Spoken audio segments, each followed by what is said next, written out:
Antes de iniciar, quiero enviar un saludo especial y cósmico a Yamilei Millanao, que me escribió gracias. A ti por verme y estar aquí en la comunidad, lo aprecio bastante porque eso muestra que te gusta mi trabajo. Te envío un gran abrazo y espero que todo esté muy bien en tu vida. También quiero saludar a María Balandra, que me apoyó por PayPal y me escribió un fuerte abrazo desde Perú, que siga siempre dejando una reflexión y una enseñanza, tratado siempre con tanto respeto de tu parte. Saludos a mi papá Andrés, cariños y bendiciones. Muchísimas gracias por tu mensaje, lo aprecio bastante. Espero que las cosas en tu vida vayan de maravilla. También le envío un fuerte abrazo a tu papá. Gracias por tanto apoyo.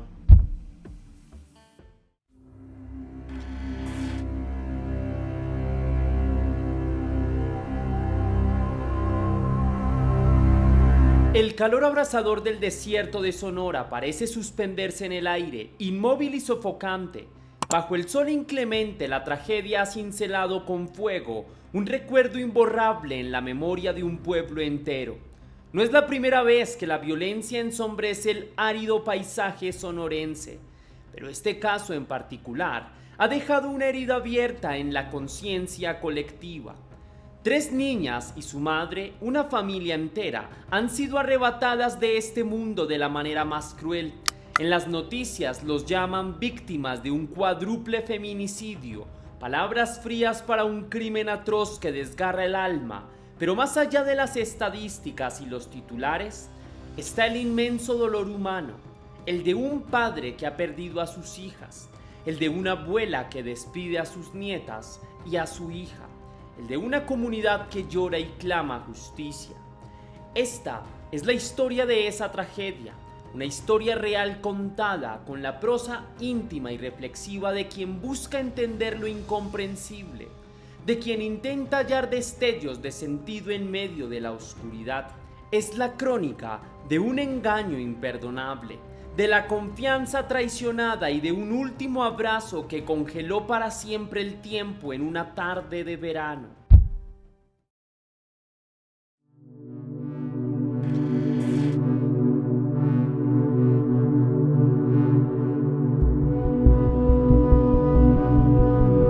Meredith y Medellín, gemelas de 11 años, chapoteaban alegremente en las aguas tibias de Bahía de Quino.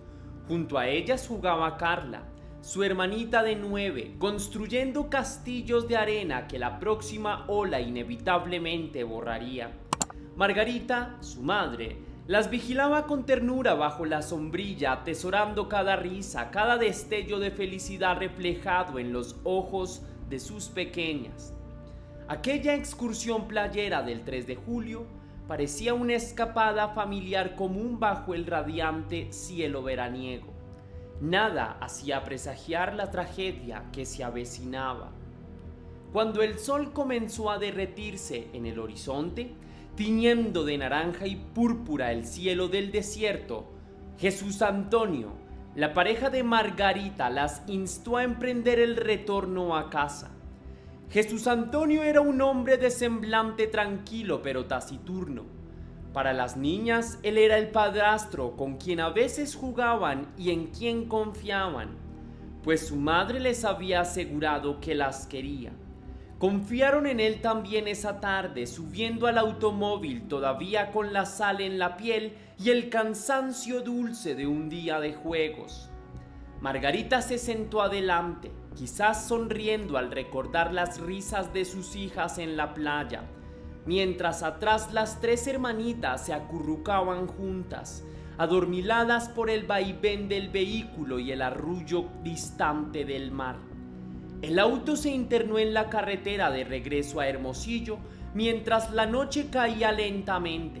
Alrededor de las 8 p.m., cuando la penumbra envolvía ya el camino desierto, Jesús Antonio desvió el vehículo hacia una vía secundaria, el entronque de la ruta 36 con la carretera principal Hermosillo, Bahía de Quino, cerca del poblado Miguel Alemán.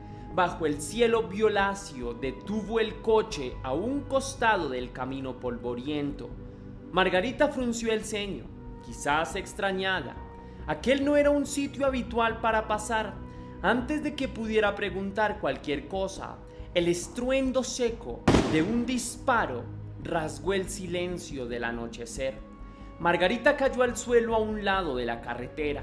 Su sangre oscureció la arena tibia mientras sus ojos se apagaban con incredulidad y horror.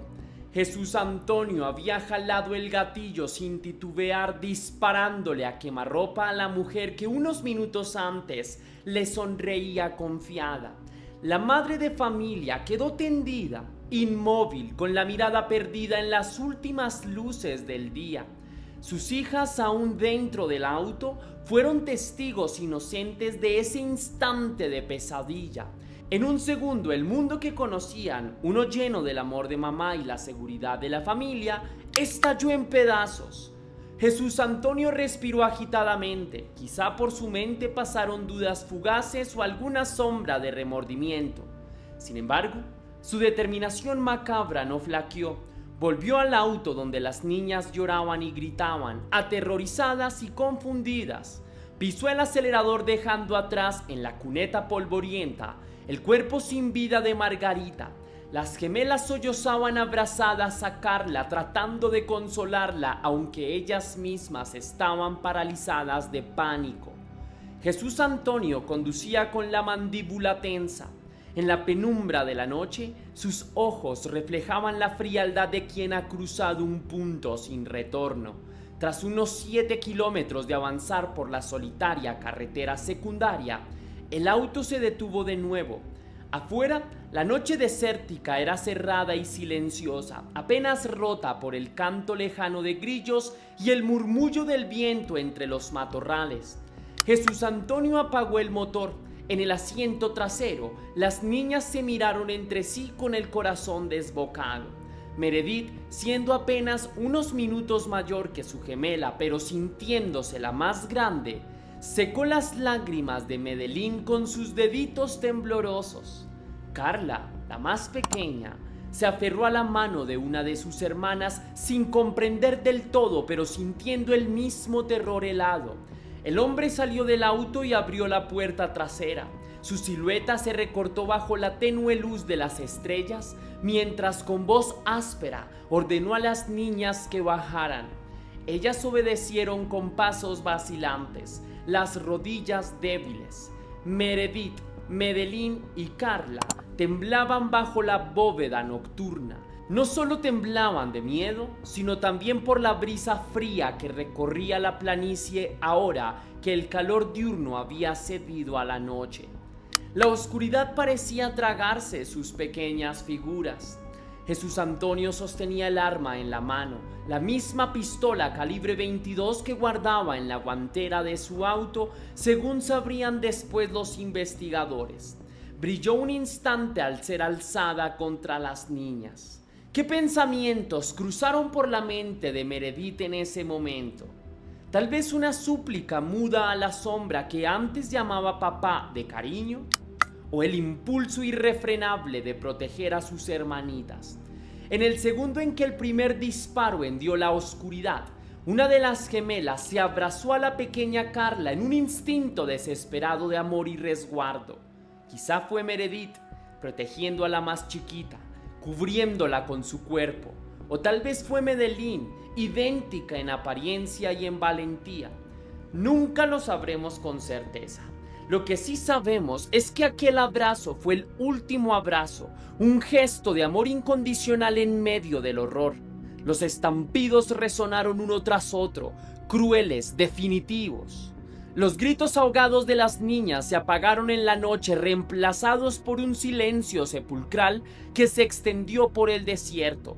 Jesús Antonio contempló por un instante los cuerpecitos inertes sobre la tierra árida. Sus pequeñas manos entrelazadas aún, sus ojos cerrados como si durmieran. El hombre no mostró piedad, según su propia versión falsa que luego intentaría colar a las autoridades. Él diría que fueron atacados por desconocidos armados y que él apenas pudo defenderse.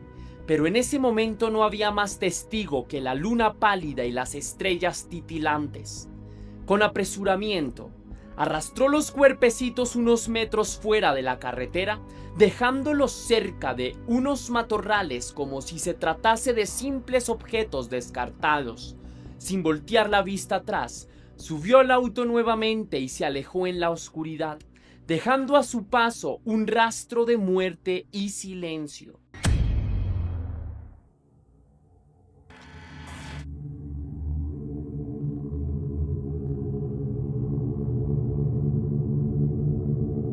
La mañana del 4 de julio, los primeros rayos de sol descubrieron la silueta de Margarita a un lado del camino. Un campesino que transitaba temprano por la carretera rumbo a sus campos fue quien divisó a lo lejos lo que parecía un cuerpo tendido. Al acercarse, el horror de la escena lo dejó helado. Era el cuerpo de una mujer joven con una herida de bala. Los ojos vidriosos de Margarita miraban al cielo abrasador sin verlo. El campesino, con las manos temblorosas, avisó a las autoridades tan pronto como pudo. No pasó mucho tiempo antes de que patrullas de la policía estatal arribaran al lugar polvoriento y acordonaran la escena. Los agentes no tardaron en identificar a la víctima.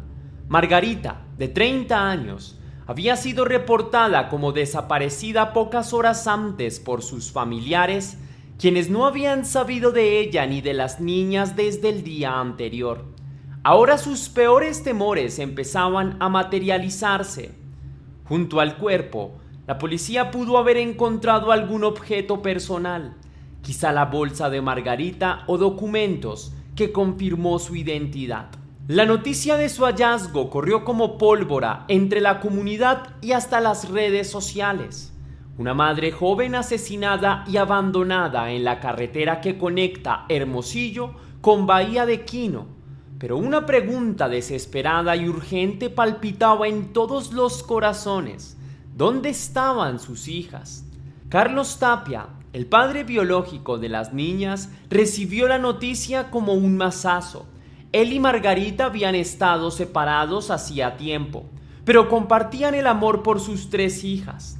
Carlos se presentó ante el Ministerio Público en cuanto supo del hallazgo de Margarita.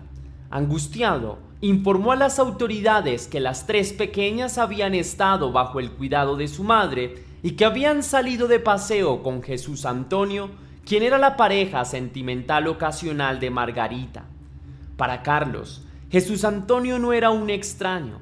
Lo conocía lo suficiente para saber que portaba un arma en la guantera de su auto, una pistola como la que podría haber sido usada en este crimen. Con voz entrecortada, les contó todo lo que sabía. Jesús había invitado a Margarita y a las niñas a la playa y ya no regresaron. Los familiares de Margarita corroboraron esos datos, pintando ante los investigadores un cuadro sombrío de lo que podía haber ocurrido. La Fiscalía General de Justicia del Estado de Sonora comenzó a hilar las piezas. La aparición del cuerpo de Margarita era solo el inicio de un caso mucho más terrible. El testimonio de Carlos y de otros parientes hizo que todas las alarmas se encendieran. Las niñas estaban desaparecidas y posiblemente en grave peligro. Inmediatamente se organizó un operativo de búsqueda. Se distribuyeron fotografías de las menores. Se alertó a las patrullas para que recorrieran la zona y, como suele ocurrir en Sonora ante casos de desaparecidos, los colectivos ciudadanos de búsqueda se sumaron al esfuerzo. Fue el colectivo Buscadoras por la Paz uno de los que tomó la iniciativa. Este grupo de mujeres valientes, acostumbradas a rastrear fosas clandestinas y parajes remotos en busca de sus propios seres queridos desaparecidos, ahora unían sus filas para encontrar a las 3 hermanitas.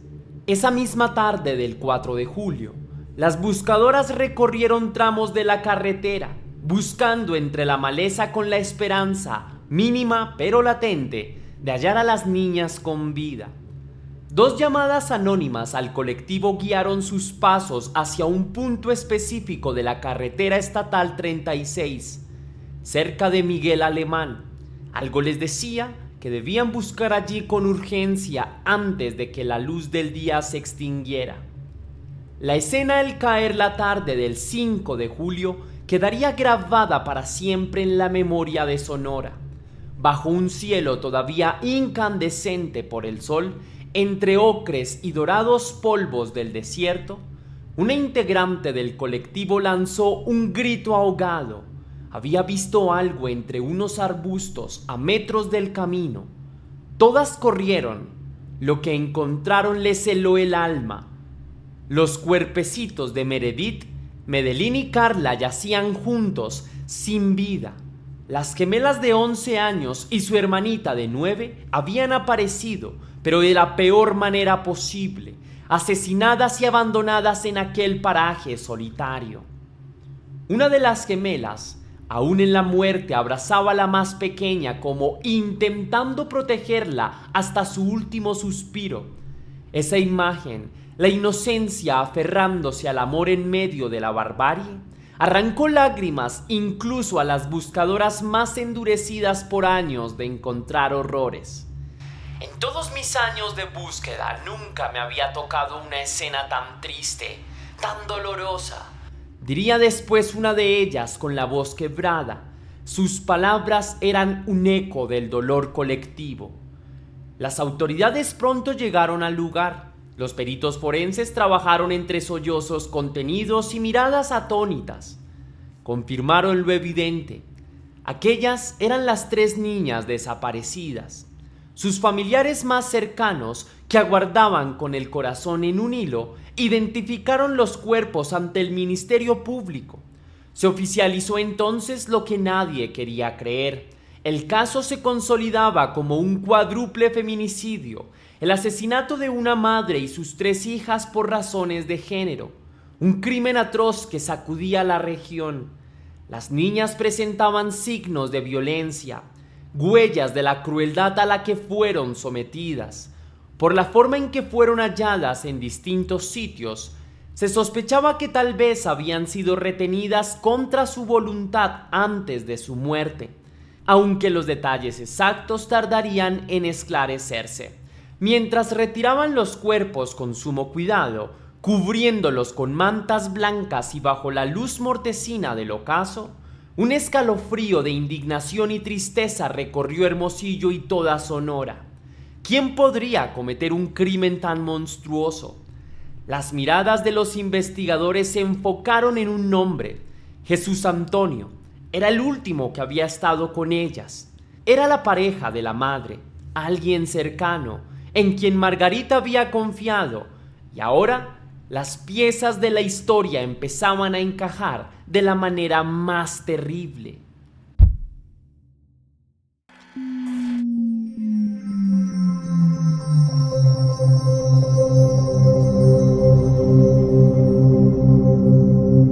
La noche del 5 de julio, mientras la noticia del hallazgo de las niñas inundaba los noticieros locales y las redes, Jesús Antonio se convirtió en el hombre más buscado de Sonora.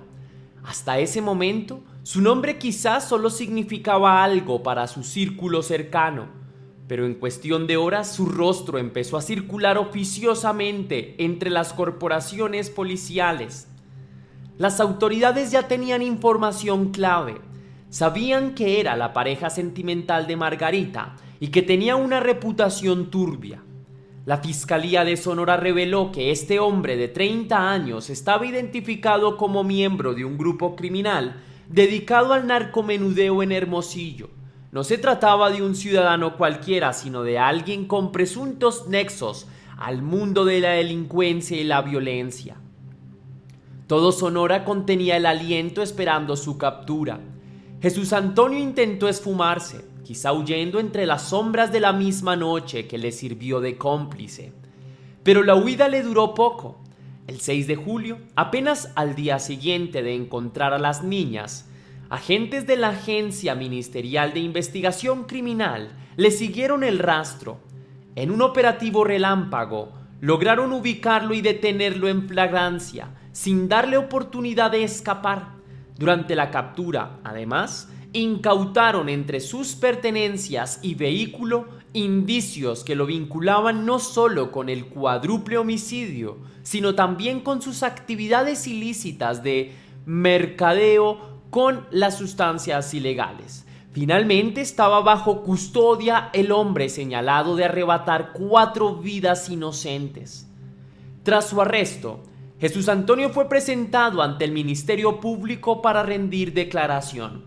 Con el rostro desencajado pero intentando aparentar calma, ofreció una versión de los hechos que de inmediato sonó inverosímil para los oficiales. Alegó que él y su familia fueron víctimas de un ataque sorpresa por parte de un comando armado y que en medio del caos él trató de defender a Margarita y a las niñas. Según su relato, unos hombres desconocidos habrían interceptado su vehículo en la carretera y perpetrado el crimen, mientras él incluso conseguía arrebatarle el arma a uno de los atacantes en un acto heroico de autodefensa. Era una historia retorcida que intentaba pintarlo no como el verdugo, sino como otra víctima más. Las autoridades desde luego no le creyeron y tenían buenas razones para no hacerlo. Cada palabra que Jesús Antonio pronunciaba chocaba contra las pruebas contundentes que la fiscalía ya había recabado. La evidencia balística indicó que el calibre del arma hallada en su poder coincidía con el utilizado para asesinar a Margarita y a las niñas. Por si fuera poco, los testimonios de Carlos Tapia y de otros familiares lo situaban con las víctimas justo en la ventana temporal del crimen, desmintiendo cualquier coartada que intentara fabricar. Jesús Antonio cayó cuando se vio acorralado por los hechos. Su mentira se desplomó como un castillo de naipes. Entonces emergió el verdadero rostro de su motivación, tan frío y mezquino que heló la sangre de todos. En la revisión de las pertenencias de Margarita, se encontró una póliza de seguro de vida. Jesús Antonio resultó ser el único beneficiario de un seguro de vida que Margarita había contratado, por una suma de 300,000 pesos. Aquella revelación dibujó la silueta del motivo, la avaricia. Tras obtener esa información, la fiscalía estableció que el posible móvil del crimen fue cobrar el seguro. Al parecer, Jesús Antonio llevaba tiempo fantaseando con esa suma de dinero. Llegó incluso a bromear en público sobre matar a Margarita para quedarse con el dinero del seguro. Según relataron personas que lo conocían, testimonios que ahora erizaban la piel de cualquiera. Que alguien bromee sobre un acto tan monstruoso deja ver que en su interior aquella idea ya había echado raíces macabras. Los cargos contra él fueron inmediatos y contundentes. Un juez lo vinculó a proceso bajo la acusación de feminicidio por la muerte de Margarita y homicidio infantil por cada una de las 3 niñas. Se le impuso la medida de prisión preventiva. Permanecería tras las rejas durante todo el proceso judicial, sin posibilidad de fianza, dado lo atroz del caso. Afuera la sociedad clamaba porque sobre él cayera todo el peso de la ley. Que pague por lo que hizo, repetía la gente con rabia y dolor. Y en los pasillos de la fiscalía, los investigadores, hombres y mujeres hechos a lidiar con el crimen, se confesaban estremecidos. Este caso les había tocado la fibra más sensible. Algunos dormían mal pensando en el último abrazo de esas hermanitas, una imagen que jamás podrían borrar de sus mentes.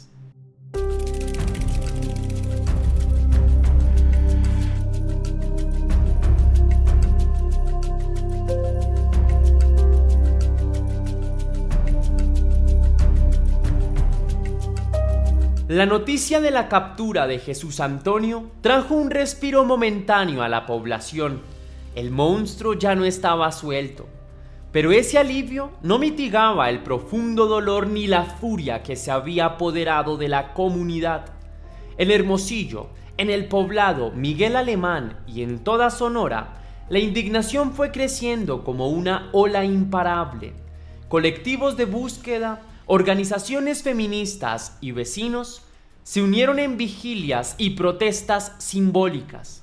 Colocaron veladoras y flores en el kilómetro 7 de la carretera donde las niñas fueron encontradas, convirtiendo ese paraje maldito en un altar improvisado bajo las estrellas. Levantaron pancartas clamando "ni una más", demandando justicia por Margarita y sus hijas y exigiendo que ninguna otra mujer ni niña tuviera que sufrir un destino similar.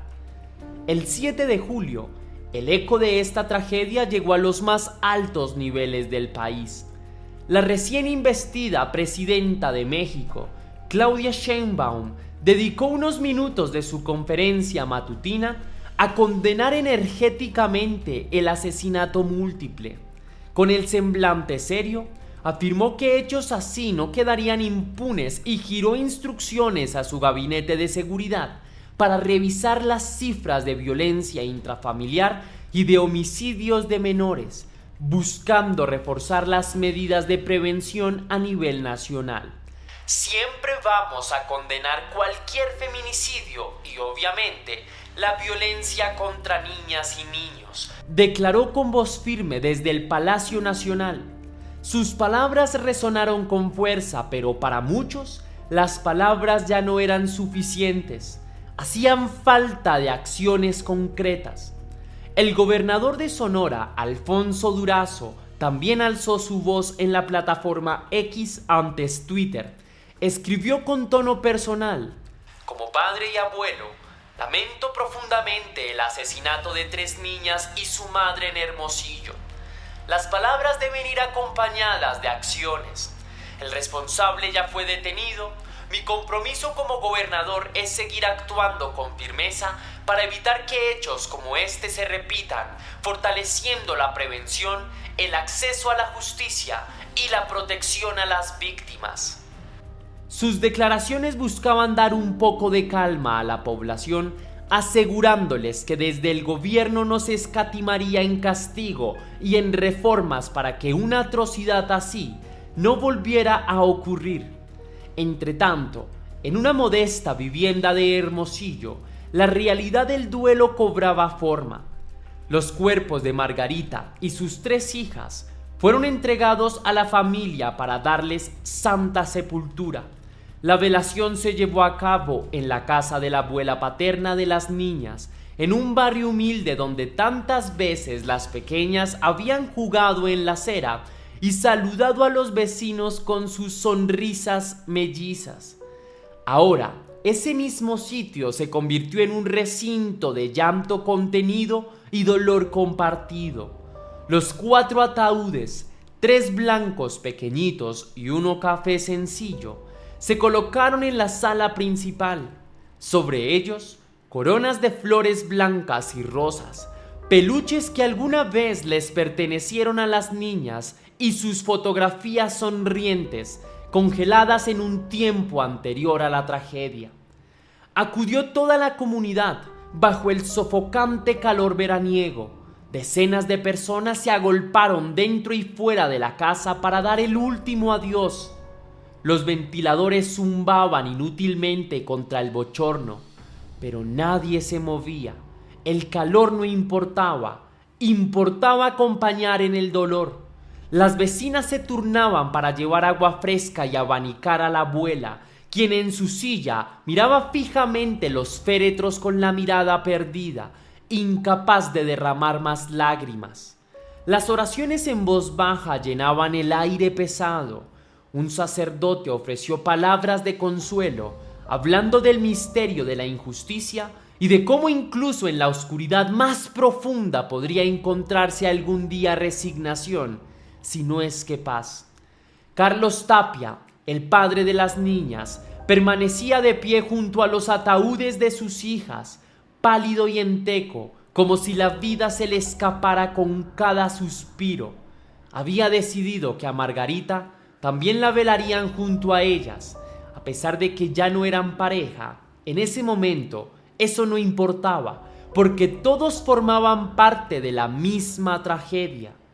Carlos sostenía las manitos inertes de Meredith y Medellín colocadas sobre el cristal frío del féretro y en silencio les prometía que no descansaría hasta ver justicia.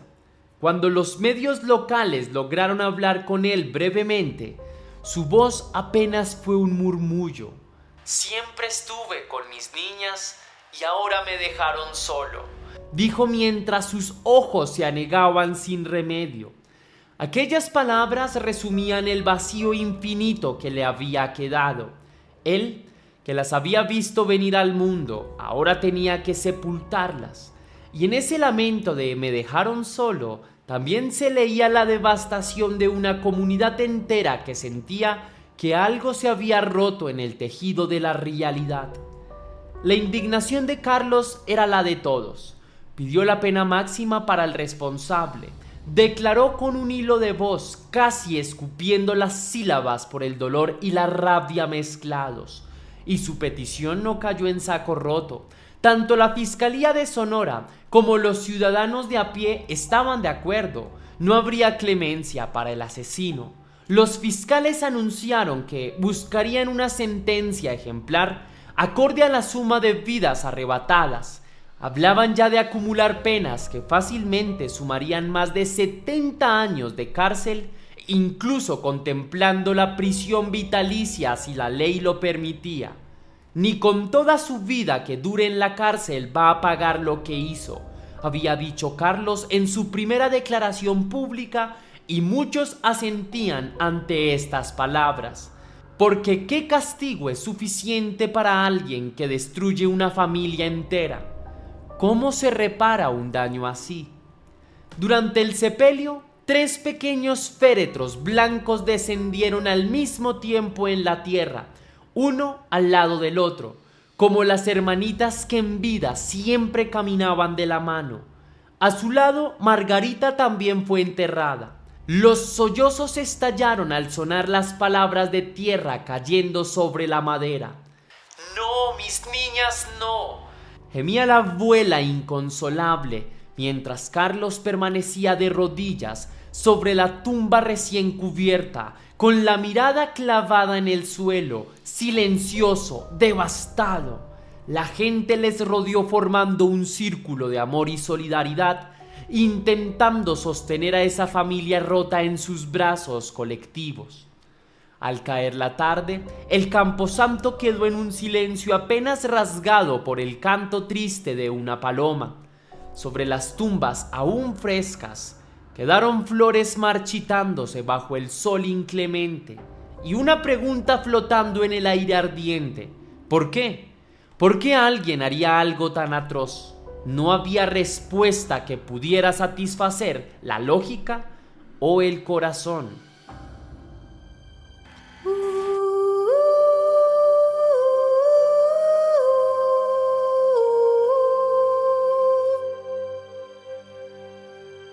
Pero antes de irme quisiera extender unos comentarios finales que me parecen necesarios. En los días y semanas que siguieron, la vida en Sonora continuó, pero algo había cambiado. Este crimen atroz obligó a mirar de frente realidades dolorosas, la violencia doméstica, la codicia convertida en barbarie, la indefensión de las víctimas más inocentes. Historias como la de Margarita y sus 3 hijas hacen que uno se pregunte en qué rincón oscuro del alma humana anida la capacidad de destrucción. El caso se discutió en todos los rincones, en el mercado, en las aulas escolares, en las oficinas de gobierno. Pues no era para menos. 3 angelitos y su madre habían sido arrancados de este mundo no por el destino ciego de un accidente, sino por la mano deliberada de alguien en quien confiaban además. A medida que avanzan las investigaciones, Jesús Antonio enfrenta el peso de sus acciones ante la justicia, vinculado a proceso por feminicidio y homicidio infantil. Aguardará su sentencia tras las rejas, aislado de la sociedad a la que traicionó de la peor forma imaginable. Quizá pase el resto de sus días en una celda fría, pero incluso si así fuera, como dijo el padre de las niñas, ni toda una vida en prisión compensará el vacío que este personaje dejó. Hay crímenes que son abismos que consumen al perpetrador y desgarran a los sobrevivientes, dejando un hueco imposible de llenar. En las noches silenciosas es difícil no pensar en Meredith, Medellín y Carla. Pensar en sus risas que ya no resonarán en la escuela ni tampoco en el barrio. Imaginar a una de ellas dando ese último abrazo protector estremece el alma. En medio de la oscuridad de ese relato, ese gesto final de amor y valentía brilla como una diminuta llama. Es un recordatorio de la pureza que ni la maldad más infame pudo mancillar. Así de poderosas eran esas niñas en su inocencia. Aún frente a la muerte, su instinto fue amarse y protegerse mutuamente. Sonora no olvidará sus nombres. La comunidad golpeada pero unida ha hecho una promesa tácita. La muerte de Margarita y sus hijas no será en vano. Se alzan voces para mejorar los mecanismos de protección a víctimas de violencia familiar. Se exige mayor control sobre las armas y más atención a las señales de alerta que pudieron haberse pasado por alto.